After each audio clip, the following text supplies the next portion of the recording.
Hello. In your IELTS speaking exam, have you ever faced a situation where you simply ran out of ideas, or you simply didn't know about the topic of the question, or you couldn't remember the word that you wanted to say but forgot at the last moment? So today's video is for you.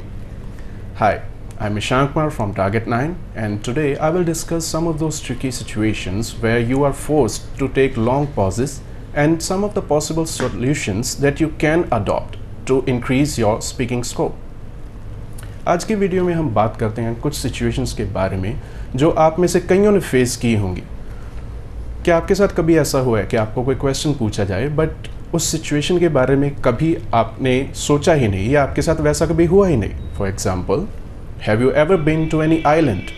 अब हो सकता है आप में से कई लोग कभी किसी आइलैंड में गए ही नहीं, तो आप सोचोगे कि उसका पॉसिबल आंसर मैं क्या दे सकता हूँ। या कभी ऐसा हो सकता है कि आपने टॉपिक के बारे में सुना हो लेकिन उसके बारे में आप पर्सनल लाइफ में ज़्यादा कुछ जानते नहीं हैं।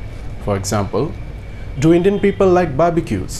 अब हो सकता है कि आपने बारबेक्यू का नाम सुना हो लेकिन आपने कभी उसको ट्राई नहीं किया, तो आपको कंटेंट के बारे में ज़्यादा इन्फॉर्मेशन नहीं है कि इसमें मैं क्या बोल सकता हूँ। तो आज की वीडियो में हम बात करते हैं ऐसे सिचुएशंस के बारे में ताकि आपको इससे हेल्प मिल सके और पॉसिबली आपका स्कोर भी इंक्रीज हो सके।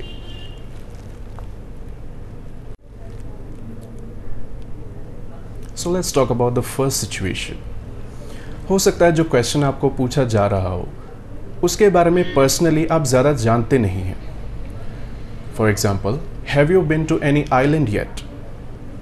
अब हो सकता है आप अपनी निजी ज़िंदगी में कभी किसी आइलैंड पर नहीं गए हों, तो सिंपली ये बोलना कि no I haven't been to any islands yet, ये काफ़ी नहीं होगा। बीइंग एन एग्जामिनर, उसे आपसे शॉर्ट आंसर्स की एक्सपेक्टेशन नहीं है। अगर आपको किसी चीज़ के बारे में नॉलेज नहीं है then you have to prove why you don't know about that thing. So let's try answering this question. So the question was, have you ever been to any island yet? The possible answer is no, unfortunately I haven't got the chance yet, but I would definitely like to try visiting an island. On that note, I've heard that Goa has quite a number of islands, so I'd probably try Goa first. So, देखा आपने कैसे आप अगर किसी चीज़ के बारे में जानते नहीं हैं फिर भी एक पॉसिबल आंसर कैसे दिया जा सकता है। अब आपने एज सच आइलैंड के बारे में कोई जानकारी नहीं दी लेकिन आपने ये प्रूव किया कि आप क्यों नहीं जानते, और अगर फ्यूचर में आपको उसके बारे में पता चलेगा तो आप क्या कर सकते हैं। These are some of the things that you can incorporate in your answer to provide a better solution to the question being asked and possibly improve your score. Let's try another question with another situation. हो सकता है कि question में जो word आपसे पूछा जा रहा है उसके बारे में आपने सुना हो लेकिन पर्सनल लाइफ में आपने अभी तक उसको ट्राई नहीं किया या उसके बारे में अगेन ज़्यादा फेमिलियर नहीं हो। Let's try an example. Do Indian people like barbecues? अब हो सकता है कि आपने बारबेक्यू शब्द सुना हो लेकिन कभी उसको ट्राई नहीं किया, सो इसलिए आपको ज़्यादा आइडिया नहीं है कि उसके बारे में क्या बोलेंगे। सो इस एग्जाम्पल के ऊपर पॉसिबल आंसर क्या हो सकता है? Let's right.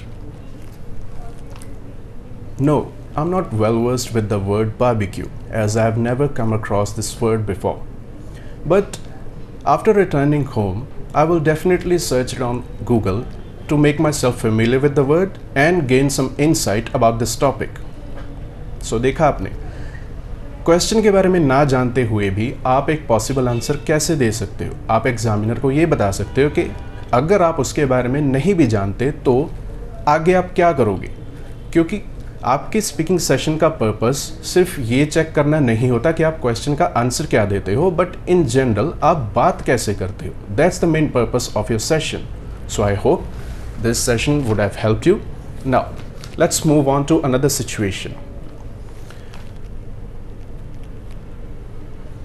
क्या आपके साथ कभी ऐसा हुआ है कि आपने कोई वर्ड याद किया था किसी स्पेसिफिक कॉन्टेक्स्ट के बारे में, बट जब बोलने की बारी आई तब आप वो वर्ड भूल जाते हो? जैसे कि आपने किसी महंगी चीज़ को डिस्क्राइब करने के लिए वर्ड्स याद किए हों जैसे कि एक्सपेंसिव या ओवरप्राइज्ड, बट जब बोलने की बारी आती है तब आप वो वर्ड भूल जाते हो क्योंकि शायद आपने उतनी प्रैक्टिस नहीं की होती। In such situations we can use some place holders to still make a logical answer which is acceptable. ये प्लेस होल्डर्स कैसे यूज़ किए जाते हैं? Let's discuss. जैसे कि हमने बात की कि आप बोलना चाह रहे थे that something is expensive. For example, the bag I bought yesterday was expensive या ओवर प्राइस्ड। आप ये बोलना चाह रहे थे। अब उसके बजाय आप क्या बोल सकते हो? Let's try. The bag I bought yesterday was kind of costly, और the bag I bought yesterday was sort of pricey. So देखा आपने कैसे एवरीडे लाइफ की वोकैब यूज़ करके भी हम स्टिल एक एक्सेप्टेबल आंसर प्रोवाइड कर सकते हैं। You have to remember that the goal is not to take long pauses, because if it happens it will reduce your overall score. I hope अभी जो problem हमने डिस्कस की और जो पॉसिबल सॉल्यूशंस हमने यूज़ किए, उससे नेक्स्ट टाइम आप अपनी मनचाही वोकैब यूज़ करते समय लंबे पॉजेज नहीं लोगे। With that being said, let's move into the final situation and talk about it. क्या आपके साथ कभी ऐसा हुआ है कि आपको जो क्वेश्चन पूछा जा रहा है आप उसके टॉपिक के बारे में फेमिलियर भी हो और आपके पास आइडियाज़ भी हैं, लेकिन उन आइडियाज़ को ऑर्गेनाइज करने के लिए आपको आधा या 1 सेकंड चाहिए होता है। बट क्योंकि क्वेश्चन पूछ लिया गया है और आप हड़बड़ाहट में आंसर को स्टार्ट नहीं कर पाते हो और लंबा पॉज ले लेते हो, उन सिचुएशंस में पॉसिबली हम क्या कर सकते हैं? The possible solution is to make use of some short sentences to buy you that one valuable second. ये सेंटेंसेस बहुत इजी होते हैं और शॉर्ट होते हैं, और इनको याद करने के लिए भी आपको ज़्यादा एफर्ट नहीं लगाना पड़ता, क्योंकि ये सेंटेंसेस हम अपनी रोज़मर्रा की लाइफ में यूज़ करते हैं। सो ये सेंटेंसेस क्या हैं? Well, I've never thought about it before. That's a really interesting question. Well, I'm not quite sure about this. So, जो 3 sentences हमने यहाँ पे describe किए हैं, आप उनमें से कोई भी use कर सकते हैं. Let's try and make an example and use these sentences to show you how you can use these sentences too. Remember, the question was, would you like to travel to outer space? Now, I will try and answer this question with the help of those sentences. Well, I'm not quite sure, as I've never thought about it before.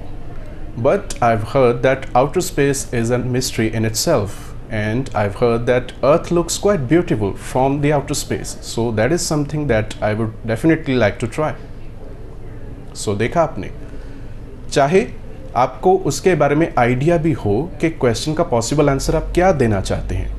जैसे कि इस case में मैं हमेशा से चाहता था कि आउटर स्पेस से अर्थ को देखना एक बहुत अच्छा व्यू होगा, बट उसको शुरू करने के लिए मैं हेजिटेट कर रहा था, तो मैंने उस सेंटेंस का यूज़ किया।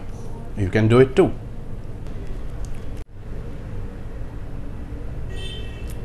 सो I hope today's video would help you in your future IELTS exam.